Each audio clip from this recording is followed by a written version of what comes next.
Et c'est avec Romain de Trip 85 que nous avons fait ce podcast sur la Norvège. Il a eu l'occasion d'y passer quelques mois avec ses études. Au sommaire de cet épisode, pas mal de nature. On va parler de fjords, on va parler du Cap Nord, on va parler des aurores boréales, on va parler des baleines, dont on avait déjà parlé dans un épisode sur le Canada. Enfin bref, plein d'activités qu'on peut faire au niveau sportif, surtout dans ce pays dont on ne parle pas vraiment beaucoup. Dans la fin du podcast, on a profité pour revenir sur le site de Trip 85, un site qu'il vous faut connaître, et comme on avait son fondateur, ça a été un bon moyen de faire un petit interview. Interview d'ailleurs, qui suit tout de suite. Oui, votre seigneurie. Je croyais que vous aviez décidé de rester. Le chasseur de primes qu'on a rencontré sur Ordre Mantel m'a fait changer d'avis. Mais nous avons besoin de vous. Vous dites nous? Oui, C'est vous qui avez besoin de moi. moi? Je ne vois pas de quoi vous voulez parler. C'est bien dommage. Qu'est-ce que j'étais censée comprendre? Oh, voyons. Vous voulez que je reste à cause des sentiments que vous avez pour moi? Oui, vous êtes d'une grande aide pour nous, vous avez une âme de chef. Non, ce n'est pas ça. Hein? Avouez-le. Avouez-le. Vous imaginez des choses. Ah, vous croyez? Alors pourquoi vous me suivez? Vous avez peur que je ne vous donne pas un petit baiser d'adieu? Autant embrasser un Wookie. Mais je peux arranger ça. Ça vous ferait pas de mal d'ailleurs. Alors bienvenue sur VoyageCast, c'est Romain qui nous accompagne maintenant. Salut Romain. Salut Jonathan. Alors comment tu vas? Tu es sur Paris, non? Non, sur Metz, dans l'est de la France. Ok, d'accord. Et il fait beau chez toi? Il a plu aujourd'hui, toute la journée. Tu fais aussi un blog, un site internet qui s'appelle Trip 85, si vous connaissez. On va en parler plus à fond dans la fin du podcast. Mais pour l'instant, tu es venu nous parler de la Norvège. Exactement. Qu'est-ce qui t'a fait aller en Norvège et combien de temps t'y as passé? Alors en fait, la Norvège, c'est un petit peu arrivé par hasard. J'y suis allé en 2009. C'était le programme Erasmus. Donc je suis parti là-bas 5 mois à Molde, dans une université qui est au milieu des fjords, complètement perdue. Donc bien sympa. Et en fait, j'y suis allé parce que à la base, je devais partir au Mexique, et il y a eu le problème de la grippe H1N1. Et au final, on n'avait plus le droit de partir et de se déplacer là-bas tant que c'était pas résolu. Et donc du coup, j'ai dû retrouver une université en catastrophe. Et la seule qui m'a accepté dans les délais impartis, c'était la Norvège. Donc du coup, je suis parti là-bas. D'accord. Alors pour ceux qui connaissent pas, notamment ceux qui ne sont pas français, Erasmus, c'est quoi exactement? Alors Erasmus, je crois que c'est un programme européen pour on peut s'échanger, donc les étudiants peuvent partir étudier dans d'autres universités européennes et touchent une bourse pour pouvoir aller étudier à l'étranger. Pendant la période où on est à l'étranger, on a une bourse. Et alors tu y as passé combien de temps? Alors 5 mois. T'as eu l'occasion donc de faire un peu de tourisme aussi, je pense. Hein. Oui. Parce que bon, les cours sont pas du tout organisés comme chez nous. Il y a beaucoup moins de cours. Ils préparent beaucoup plus chez eux, donc ce qui laisse beaucoup plus de temps libre, et ça permet de pouvoir un petit peu voyager. Et en plus, certains cours étaient pas obligatoires, donc ça a facilité le voyage. Alors, question que je pose un peu à tout le monde, tous ceux qui viennent sur VoyageCast. Tu atterris à Oslo, je suppose, la capitale. Quel est ton premier sentiment? Quelles sont les premières choses que tu vois quand les portes de l'avion s'ouvrent? À Oslo, comme toutes les grosses villes, pas vraiment d'identité, assez neutre, contrairement à peut-être chez nous, beaucoup plus propre, bien organisé, bien indiqué. On trouve assez facilement, tout est en anglais. Par contre, quand on atterrit à Molde, donc comme je le disais tout à l'heure, c'est dans un fjord. Et la piste d'atterrissage est carrément dans le fjord. Donc si l'avion loupe son atterrissage, c'est dans l'eau. Et puis là vous êtes en plein milieu des fjords, donc là c'est là où directement vous êtes un petit peu plus dépaysé, et là on sent complètement l'esprit nature de la Norvège. Tu as pu quand même voir un peu Oslo, à quoi ça ressemblait? Oslo, j'y suis allé plusieurs fois. Il y a alors ils ont pas beaucoup de lignes de train, ils en ont 3 je crois dans le pays. Et alors pour l'avion justement, ils ont développé énormément l'avion, et ils ont une compagnie qui s'appelle Norwegian.no pour Norvège, et qui a beaucoup de billets d'avion qui sont low cost. Donc on faisait l'aller-retour pour 40 €, on pouvait faire l'aller-retour sur Oslo et passer une journée ou un week-end sur Oslo. Tu dirais que c'est une ville intéressante, on peut y passer quelques jours sans problème, il y a des musées, peut-être culturellement c'est intéressant? Alors culturellement, oui, il y a le musée de Munch, l'artiste. Ensuite, il y a quand même des musées intéressants, notamment sur toute l'époque viking et barbare de la Norvège. Donc ça, c'est assez intéressant. Sinon, en soi, la ville, elle est pas, on va dire, au niveau de l'architecture, c'est pas Paris ou Rome ou clairement ça a quand même moins d'intérêt au niveau architectural, mis à part l'opéra qui est bien sympa. L'opéra, t'as eu l'occasion d'y aller Alors non, j'ai pas eu l'occasion d'y aller, mais on peut monter sur le toit de l'opéra et on peut rentrer à l'intérieur sans aucun problème, même si on va pas voir un spectacle ou un opéra. Donc je suppose Oslo, t'y restes pas vraiment longtemps quand tu vas en voyage en Norvège. Hein. Non, 2-3 jours, même pas 2 jours, ça suffit. Hein. Et alors après, qu'est-ce que tu fais Est-ce que tu prends ton sac à dos, tu vas dans les fjords à pied? Alors oui, les fjords, ça commence tout au sud de la Norvège, vers Stavanger à peu près, et puis ça remonte jusqu'à Trondheim. Donc c'est la partie sud-ouest du pays. Donc ça c'est la grande partie très connue et la plus populaire pour aller voir les fjords. Et donc c'est vraiment on va là-bas pour voir les fjords. Parce que comme je disais, les villes elles sont pas très intéressantes et il n'y a pas énormément de choses à voir. Par contre c'est un pays nature.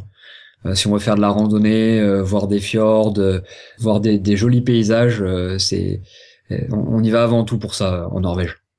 Est-ce que pour les trekking, c'est un endroit assez facile où aller? Parce que moi, je vois surtout les images avec pas mal de neige, avec des conditions climatiques qui sont des fois pas évidentes. Est-ce que toi, tu as eu l'occasion de faire du trek et comment ça s'organise un trek en Norvège? Alors, j'ai pas fait de gros trek. On a fait des randonnées sur une journée. Alors, c'est assez facile parce que eux ont l'habitude.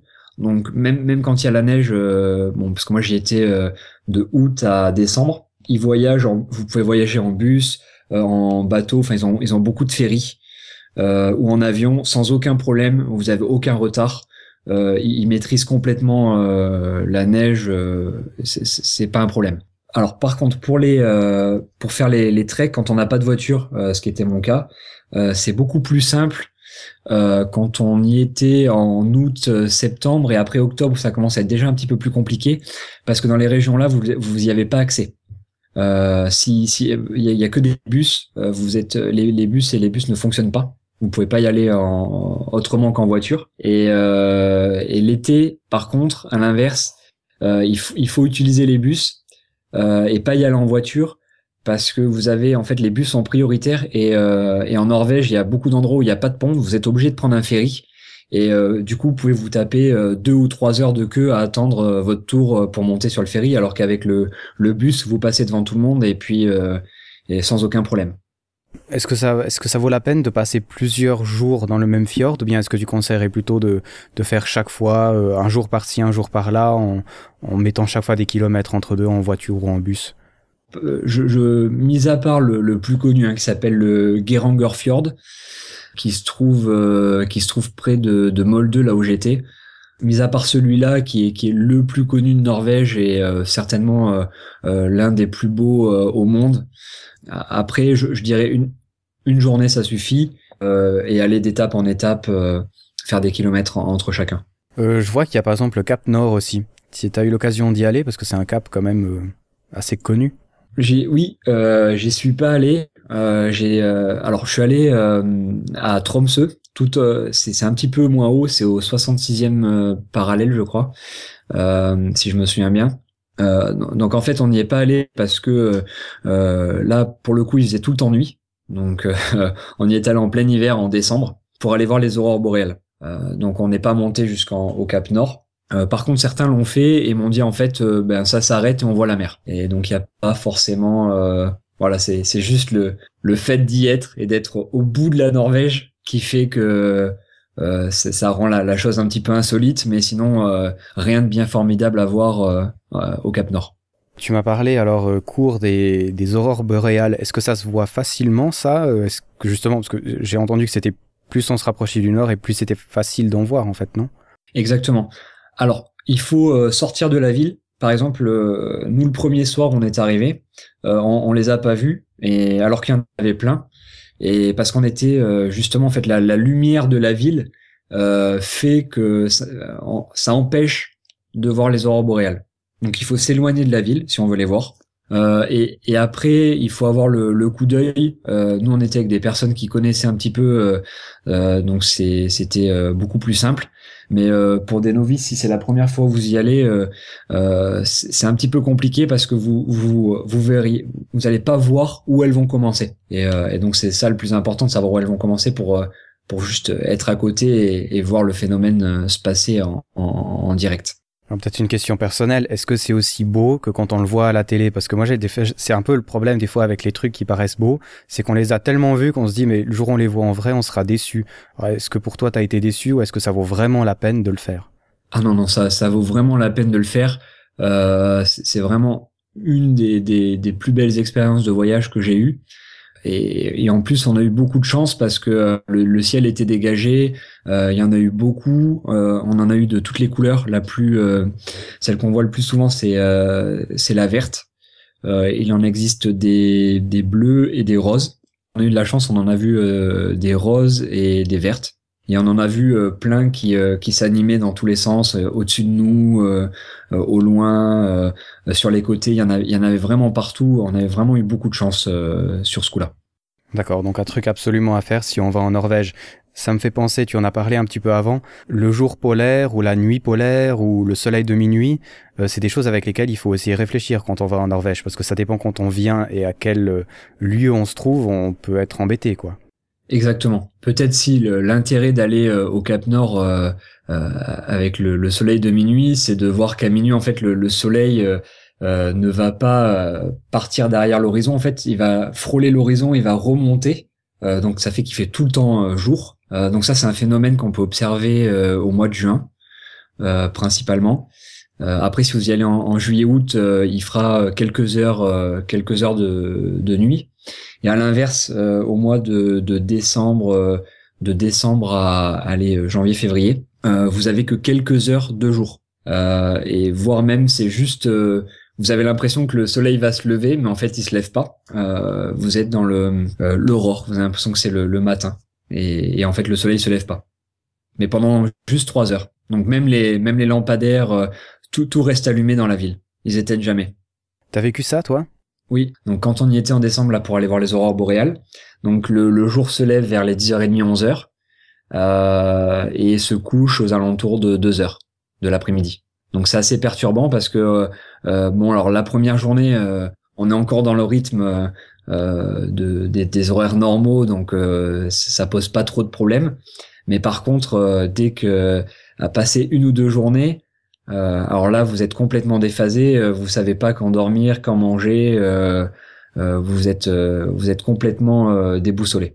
Tu dirais que c'est une expérience intéressante à vivre ou bien plutôt à éviter parce qu'on se dit passer ses vacances dans le noir, ça peut être moyen quand même, hein, c'est pas.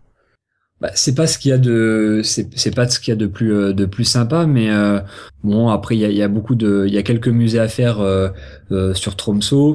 Il y a bon, mais les aurores boréales. On peut aussi faire ce qu'ils appellent j'ai oublié le nom, mais en fait c'est pêcher sur la glace. Donc vous partez avec des pêcheurs expérimentés, enfin qui savent comment faire. Ils font un trou dans la glace et vous pêchez et puis vous mangez. En fait, vous êtes sur la glace. Vous pouvez même dormir sur la glace si vous voulez sur les lacs ou dans certains fjords. Ils font aussi donc les chiens de traîneau. Alors j'ai entendu que tu pouvais aussi aller sur des glaciers. Est-ce que toi t'as pu le faire aussi? Est-ce que c'est pas dangereux comme truc? Alors non, je l'ai pas fait.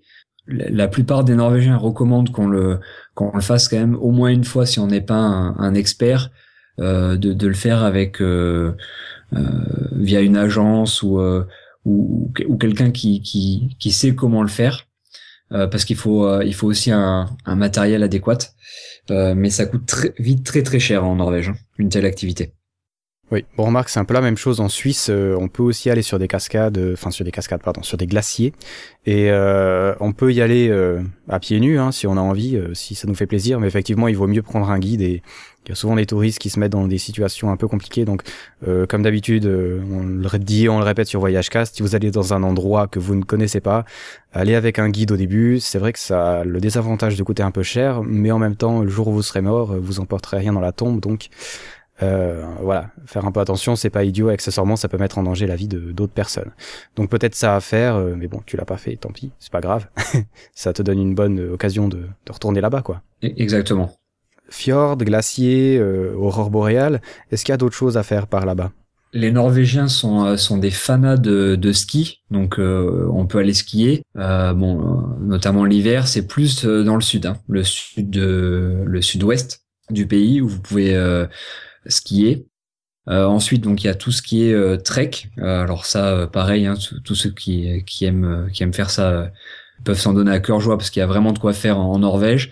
Et ensuite, c'est tout ce qui est sport à sensations fortes. Donc le saut en parachute, le base jumping, ou je sais plus exactement comment ça s'appelle. Vous sautez d'une falaise et vous lâchez vous ouvrez le parachute quand vous le souhaitez. Donc c'est assez connu. Et d'ailleurs, il y a un festival du sport extrême à Voss en Norvège. Je crois que c'est en juin ou juillet où justement tout le monde se rejoint pour faire du parachutisme, toutes ces activités un petit peu de sport extrême. Ok, des activités un peu borderline comme ça. C'est des choses qui doivent coûter cher aussi, je pense. Hein. Oui, et en plus, bon, ça c'est le genre d'activité où il faut qu'il y ait une sécurité maximum. Donc oui, ça coûte vite très cher en Norvège.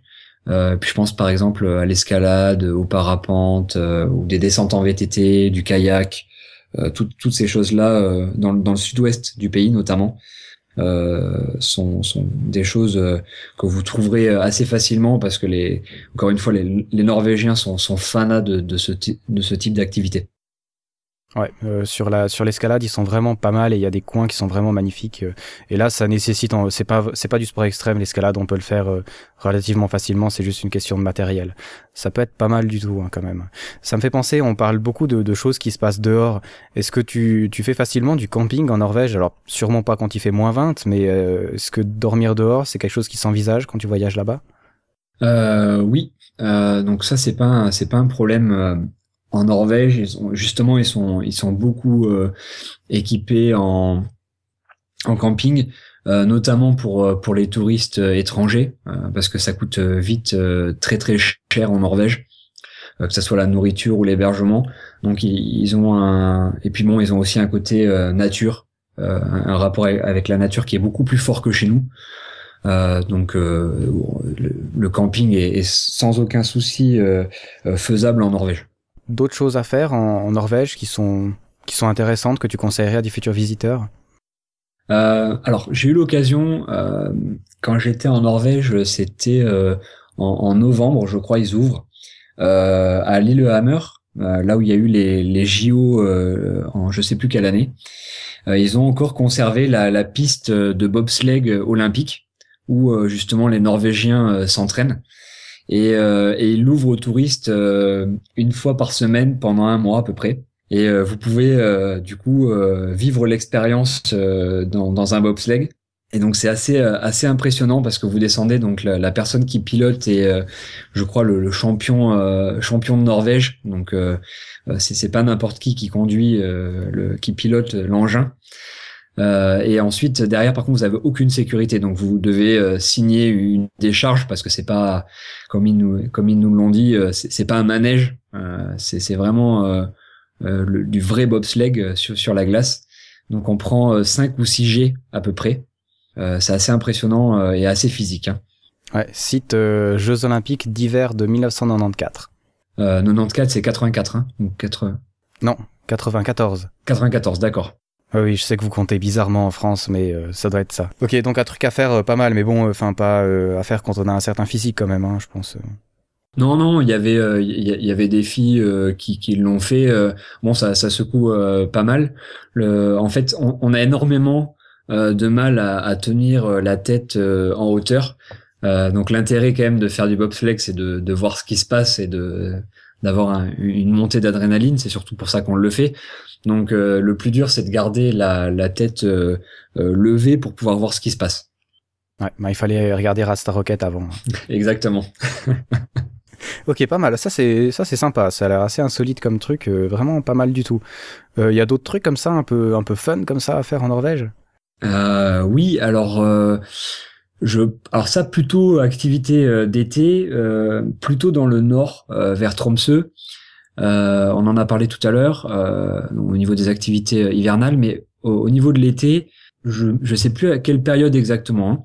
Il y a les baleines qui viennent sur la côte et ils peuvent vous y allez en bateau et ils peuvent vous lâcher au milieu des baleines. Et donc vous nagez avec les baleines pendant quelques heures ou quelques instants et donc ils vous amènent en pleine nature, hein. C'est pas dans un aquarium ou quoi que ce soit, hein. C'est vraiment en pleine mer et puis vous partez nager avec les baleines. Donc autre activité assez insolite et je pense avec un minimum de sensations fortes quand même.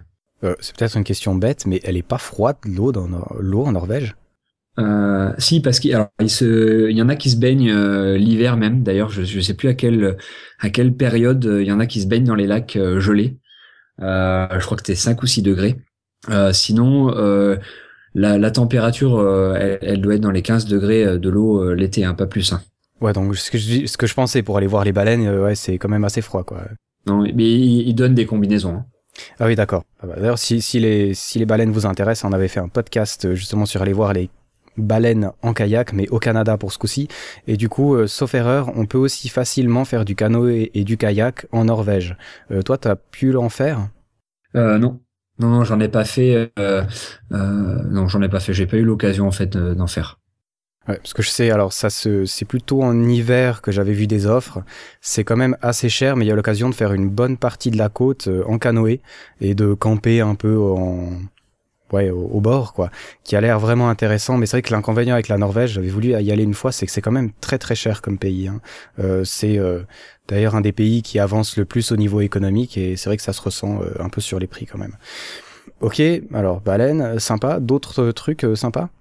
Non, au niveau là, je pense que je pêche un peu. Ah si, il y a un train qui s'appelle le Flam, ou alors je sais pas trop. Des fois, la prononciation est un petit peu bizarre en Norvège. Donc c'est un A mais avec un signe dessus. Je crois que ça doit se prononcer Flam ou Flom. Et donc c'est un train qui est assez mythique, qui part dans tous les fjords et qui rejoint Bergen. Mais vous rejoignez donc c'est des paysages à couper le souffle. Et vraiment c'est pas un comment on appelle ça un train à grande vitesse, c'est pas le TGV. C'est clairement un train pour touristes, mais avec de belles vues et ça serait justifié de le faire. Donc de beaux paysages en perspective, un peu de sport extrême, ça a l'air pas mal. On n'a pas parlé des gens en fait. Les gens, ils sont comment en Norvège? Est-ce qu'ils sont aussi froids que le pays ou est-ce qu'ils sont bien cool?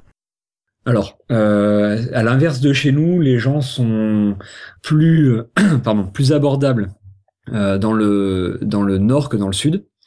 Ils sont très réservés et très timides dans le sud. Plus on va au sud et plus c'est comme ça. Et à l'inverse, les gens du nord sont beaucoup plus fêtards, beaucoup plus sympas et beaucoup plus avenants. Dans le nord. Bon alors c'est pas que dans le sud ils le sont pas, mais vous mettrez plus de temps à rencontrer des gens dans le sud. Ok, et tu peux discuter avec eux très facilement, style en allant boire un verre ou en les croisant quelque part? Alors oui, alors ils comprennent l'anglais et ils le parlent pour la plupart parce que la télé en anglais chez eux est sous-titrée en norvégien.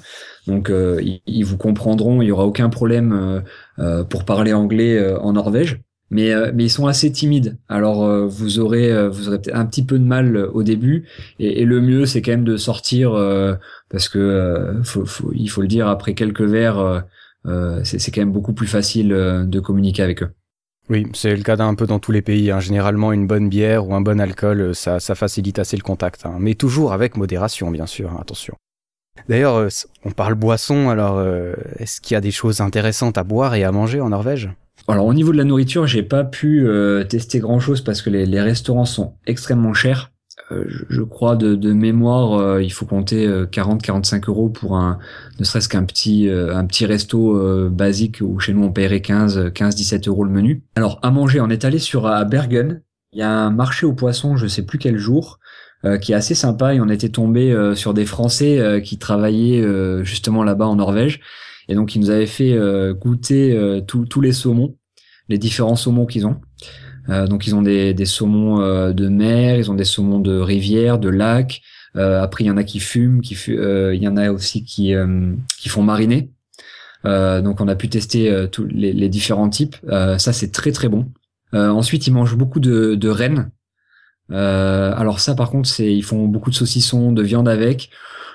Honnêtement j'ai pas bon c'est mangeable mais j'ai pas beaucoup j'ai pas apprécié. Le bœuf c'est meilleur quand même. Ensuite, ils ont plein de produits un petit peu bizarres, de sortes de fromages aromatisés. C'est un petit peu chimique, aseptisé. C'est pas terrible. Après, il faut savoir qu'ils importent beaucoup de choses, ou alors qu'ils font pousser eux-mêmes beaucoup de choses, mais ils ont des serres ultra, on va dire très technologiques, avec beaucoup de lumière. Tout est organisé pour que ça il y ait un très très gros rendement, parce que justement chez eux, ils sont en manque de lumière. Mais par contre, étant donné qu'ils ont beaucoup de pétrole, ça leur facilite la vie.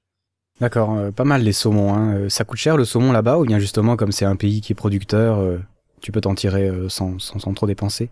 Alors le saumon au supermarché, oui, on peut, c'est le même prix que chez nous, je dirais. Par contre, les prix grimpent assez vite si vous allez sur les marchés, avec du vrai bon saumon où vous avez quelque chose de très frais. Par rapport à l'hôtellerie, comment est-ce que tu t'héberges dans le pays? Alors on a parlé un peu avant de camping, c'est sûrement moins cher que les hôtels quand même, mais est-ce qu'il y a moyen de se déplacer sans dépenser trop, encore une fois? Alors pour pas trop dépenser, le mieux c'est alors pour le transport, le mieux c'est le bus et les ferries, c'est ce qui coûte le moins cher. Ensuite l'avion, le train est pas très excessif. Mais le problème, c'est que vous avez pas beaucoup de lignes. Vous avez que 3 lignes. Donc c'est pas comme chez nous, on a un réseau qui est assez développé. Par contre, il y a des au niveau transport complètement à l'opposé qui coûte très très cher. Vous avez le l'Hurtigruten, paquebot qui fait en fait toute la côte norvégienne du nord au sud et puis après qui redescend qui est du sud au nord et du nord au sud après, et qui va aussi dans les îles de Spitsberg, dans Svalbard, toutes les îles tout au nord de la Norvège, proche du pôle Nord. Donc ça par contre, ça coûte extrêmement cher. Si vous prenez ce type de bateau, le mieux c'est de prendre des billets, de dormir soit sur le pont ou dormir à l'extérieur, parce que les cabines ça coûte très très cher, et il y a beaucoup de gens qui le font, donc c'est pas vous ferez pas chasser si vous dormez dans les couloirs ou quoi que ce soit. On vous laissera tranquille. Et puis en plus en Norvège, l'avantage c'est que c'est un pays assez sûr, donc on vous piquera pas, sauf malheur, mais on vous piquera pas vos affaires. Concernant l'hébergement, je dirais que le plus simple, c'est le camping, après l'auberge de jeunesse, comme partout, et peut-être le couchsurfing aussi, pour limiter les tarifs. Parce qu'après les hôtels ça coûte vraiment très très cher. Il faut compter à peu près 80 euros, 100 euros la nuit facilement. D'ailleurs j'ai trouvé un truc marrant, un hôtel assez bizarre, style Homme des cavernes là. Ah oui. Qui a l'air vraiment bizarre, t'as pu le voir ça? Oui, ah non je l'ai pas vu, mais il est répertorié oui sur mon site. Ouais, voilà, justement, c'est sur ton site que j'ai trouvé ça, et ça a l'air vraiment très drôle. Ça me dirait bien d'essayer un truc comme ça. Alors, je mettrai le lien sur le site, mais c'est vraiment rigolo. Tu dors sur des espèces de planches en bois avec des pots dans une caverne. Ça a l'air drôle. Mais je dis, ça est sûrement très cher aussi. Comme toujours en Norvège, oui. Ouais, voilà, c'est un peu le problème du truc. D'ailleurs, on n'a pas parlé des îles Spitsberg. T'as pu y aller, toi? Alors non, ça coûte très très cher. C'est assez limité. Nous, on a discuté un peu avec les Norvégiens. Ils nous disaient que, alors déjà, vous pouvez pas y aller n'importe quand. Vous devez partir de Tromsø. Si je me souviens bien, il n'y a pas beaucoup de lignes qui vont là-bas. Et il y a qu'un seul petit village où il y a beaucoup de, je crois, d'immigrés polonais et russes de mémoire, où ils font l'extraction de minerais. Et ensuite, par exemple, vous devez, à chaque fois que vous faites quelque chose, alors vaut mieux être avec un guide, toujours pareil. Si vous connaissez pas trop, vaut mieux prendre un guide. Et si vous partez seul, vous devez informer où vous allez, et vous devez prendre un fusil avec vous, parce qu'il y a des ours polaires qui se baladent, et face à un ours polaire, forcément, il faut avoir quelque chose pour se défendre. Ce nom est peut-être connu pour beaucoup d'entre vous, et c'est peut-être ceux qui connaissent Jules Verne, justement, parce que dans Voyage au centre de la Terre, c'est là que les scientifiques rentrent pour aller au centre de la Terre. Enfin, je sais pas si tu connais. Non, je me rappelais pas. D'accord, ben voilà, c'est là. Donc intéressant, hôtel assez cher, d'accord, on a parlé de la population aussi. D'autres choses intéressantes à nous dire sur la Norvège, peut-être qu'on a oublié? Là, a priori, je vois pas. Mais si je discutais un petit peu avec d'autres pays de la Scandinavie, avec des Suédois et des Danois qui me disaient c'est un petit peu les États-Unis d'Europe. Donc vous avez vraiment des grands espaces naturels très très bien conservés, et puis assez fous.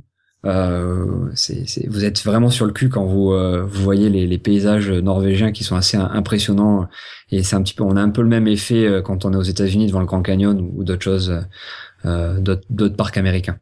D'accord, ouais, ça a l'air d'être une terre d'aventure, hein, plutôt.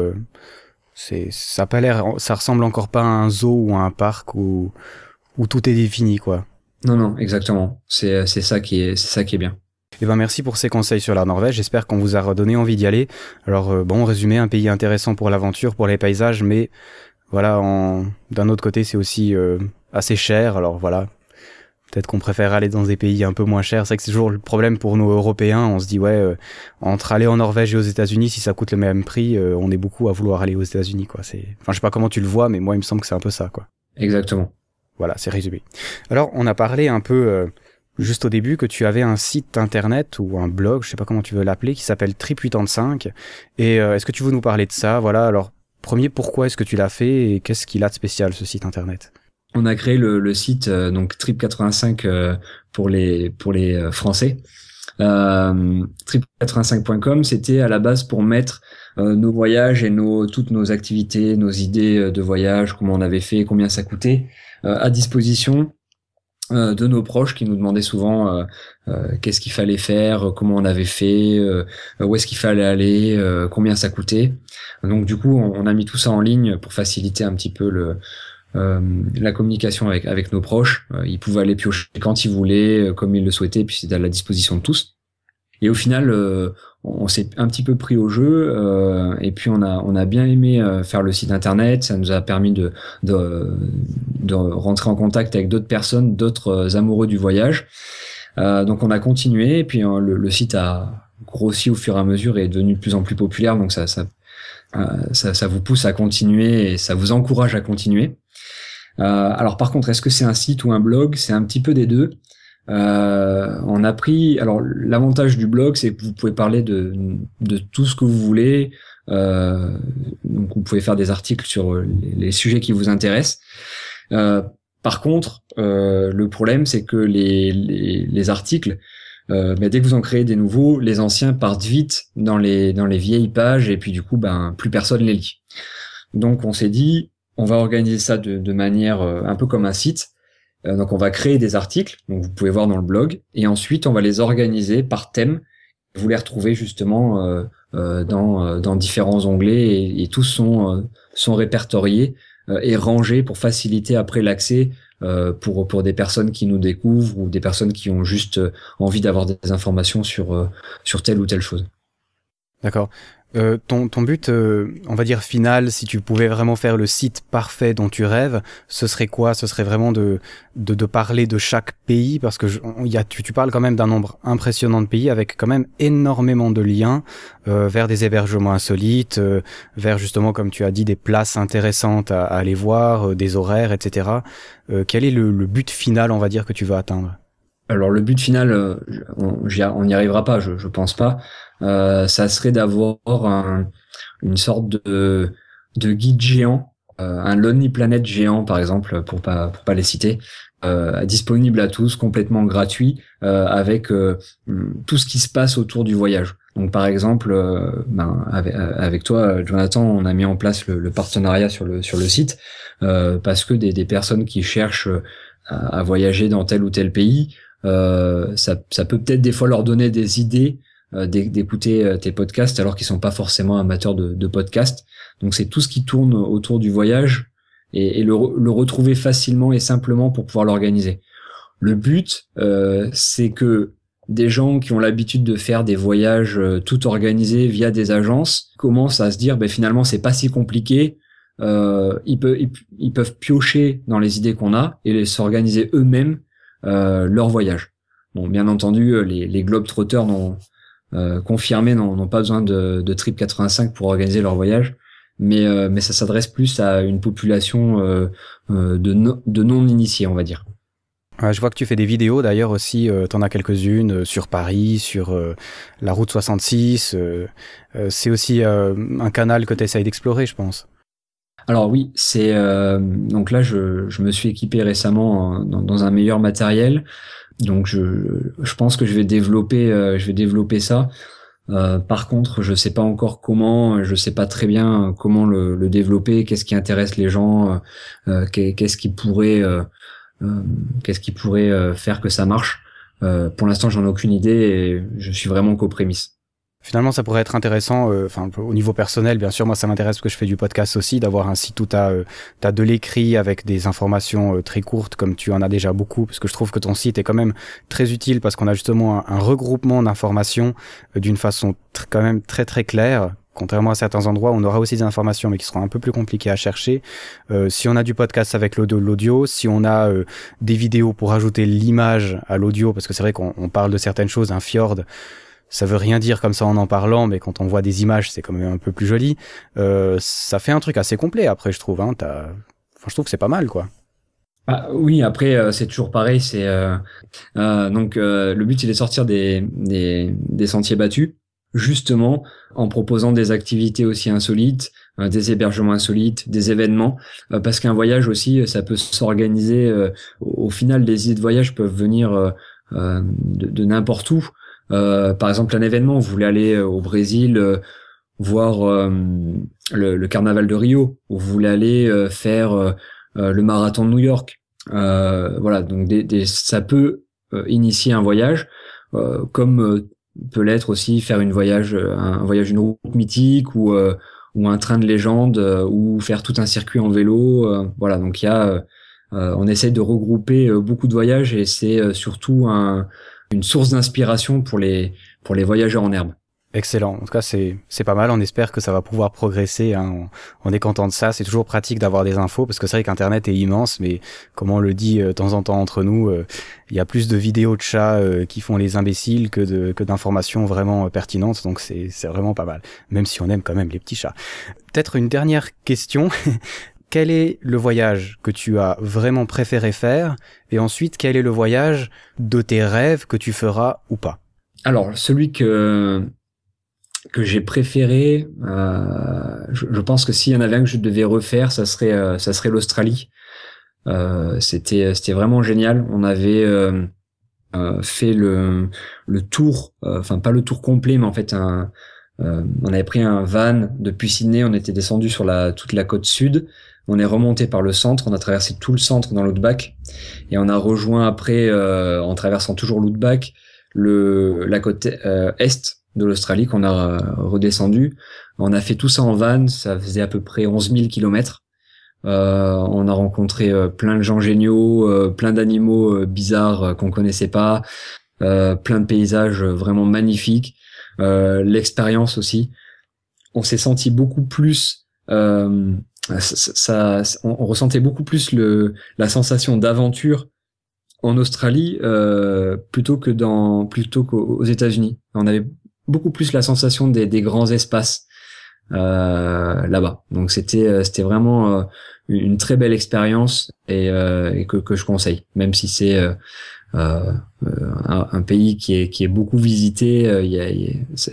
Maintenant je sais pourquoi, c'est vraiment magnifique. Alors par contre, juste, tu m'avais posé une deuxième question, c'était celui que je voudrais faire. Hein. Voilà, exactement, sans forcément compter sur l'argent ou le temps, mais le voyage que tu ferais de tes rêves, quoi. Je ferais bien un voyage, un tour du monde à vélo, pour justement, s'il y a aucune contrainte, je ferais bien un tour du monde à vélo, en passant partout, voire ou même à pied. Comme ça, on a le temps de vraiment profiter, d'explorer, de prendre le temps de rencontrer des gens, de découvrir des nouveaux paysages. On prend vraiment le temps. Ouais, ça peut être pas mal, ça demande pas mal d'organisation, mais l'air de rien, il y a pas mal de Français quand même qui le font. Alors quand je dis pas mal, ouais, c'est quelques dizaines tout au plus, mais il y a des gens qui le font, qui vont jusqu'en Chine, qui vont... ça a l'air vraiment pas mal, hein. Ça a l'air vraiment pas mal. Après, l'inconvénient, c'est qu'il faut, entre guillemets, tout abandonner ici, et puis tout abandonner pour le voyage, mais ça peut être sympa.